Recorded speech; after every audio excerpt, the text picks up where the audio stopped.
दोस्तों, मैं रोहित की कहानी उसी के शब्दों में सुनाने जा रहा हूँ। मैं रोहित मंसूरी का रहने वाला हूँ। ये बात 9-10 साल पहले की है। मैं 6 फुट का लंबा चौड़ा लड़का इंटर पास करके अभी अभी बीएससी में आया ही था। मेरे मन में भी हमेशा कामुक बातें चलती थीं। मुझे बड़ी उम्र की औरतें बहुत अच्छी लगती थीं, पर मैं ये बातें अपने तक ही रखता था। कभी अपने दोस्तों तक से इन्हें शेयर नहीं करता था। हमेशा औरतों के ख्यालों से ही मैं अपनी भूख शांत कर लिया करता था। मेरी किस्मत तब खुली जब मेरे चाचा के लड़के की शादी का निमंत्रण पत्र आया और हम लोग देहरादून के लिए निकल गए। वहाँ पर मुझे अपने चाचा के लड़के की दूर की भाभी मिली, इसलिए मैं भी उनसे भाभी भाभी कहने लगा।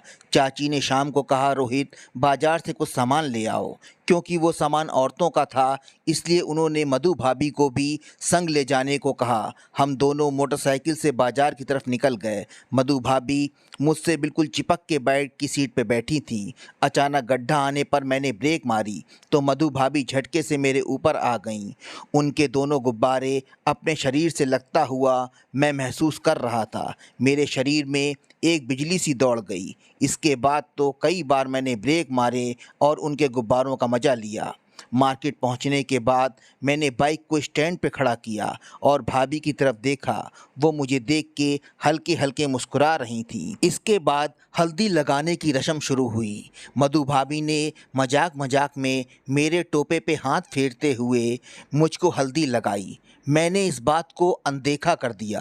रात में बहुत ज़्यादा मेहमान होने की वजह से सब लोगों को गद्दा बिछा के ज़मीन पर ही सोना पड़ा। मधु भाभी मेरे बगल में लेटी थी। रात में सब लाइट बंद हो गई थी और कमरे में बिल्कुल अंधेरा था। मैं भी हल्की हल्की नींद में था। अचानक मैंने महसूस किया किसी का हाथ मेरे टोपे को दबा रहा है।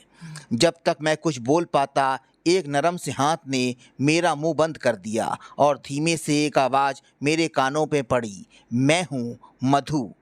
मेरे शरीर में एक बिजली सी दौड़ गई। इसके बाद भाभी ने कहा, रिलैक्स रोहित, कुछ नहीं होगा, अभी सब हो जाएगा। यह सब कहते समय वो मेरे टोपे को आगे पीछे करके हल्का हल्का दबा रही थी। मुझसे भी रहा नहीं जा रहा था। जैसे ही मेरा थोड़ा माल निकला, वो बोली, गुड, कीप इट अप, कैसा लग रहा है? मैंने कहा अच्छा।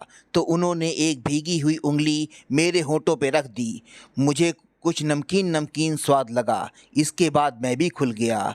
मैंने भी उनके तने हुए गुब्बारों को दबाया तो उन्हें एक झटका सा लगा और वह मुझसे लिपट गईं। इसके बाद मैंने उनकी मोटी सी चिड़िया को खूब पेला।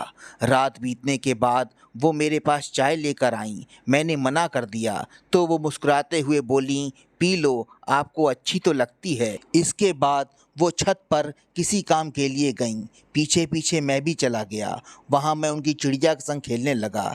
देखते ही देखते उनकी चिड़िया मोटी हो गई और तन गई। मैंने भी अपना टोपा पेल दिया तो भाभी की एक चीख निकल पड़ी। वो बोली, रोहित स्लोली स्लोली करो। मैंने देखा कि मुझसे ज़्यादा तो भाभी झटके मार रही थीं, जैसे वो जन्मों से भूखी हों। उस दिन रात को मैंने उनकी पीछे से बजाने की सोची, पर वो हल्के से मना करने लगी। मैं जानता था अब ये मेरी गुलाम बन चुकी हैं, मेरी घोड़ी बन चुकी हैं। अब इनकी हिम्मत नहीं है कि ये मेरी बात किसी से कह पाएँ। तो मैंने तेज़ी से कहा तो वो तुरंत डर के मारे तैयार हो गईं। मैंने उनके पीछे हल्के हल्के हाथ फेरे, जिससे वो देखते ही देखते हिलने लगी। मैंने 2-3 बार उनकी चिड़िया पर भी मारा। जब मैंने देखा वो तैयार हैं तो मैंने पेल दिया।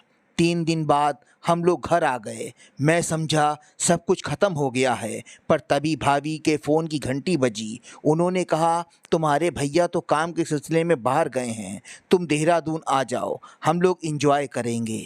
मैंने तुरंत बैग पैक किया और दोस्तों के संग ट्रिप पर जाने का बहाना बनाकर देहरादून के लिए निकल गया।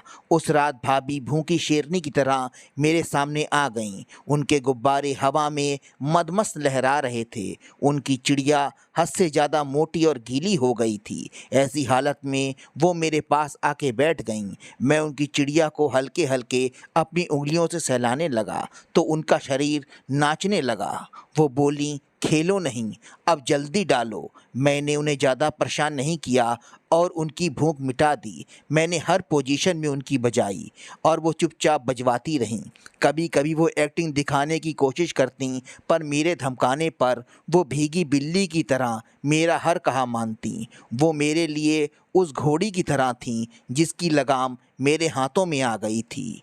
वो मुझे खुश करने के लिए महंगे महंगे गिफ्ट देती थीं, आने जाने का किराया देती थीं, महंगे महंगे ब्रांडेड कपड़े देती थीं। यह सब 3-4 साल तक चला। फिर उनकी लड़की जो बाहर पढ़ती थी वो उनके साथ रहने आ गई। इसके बाद मैंने वहाँ जाना छोड़ दिया।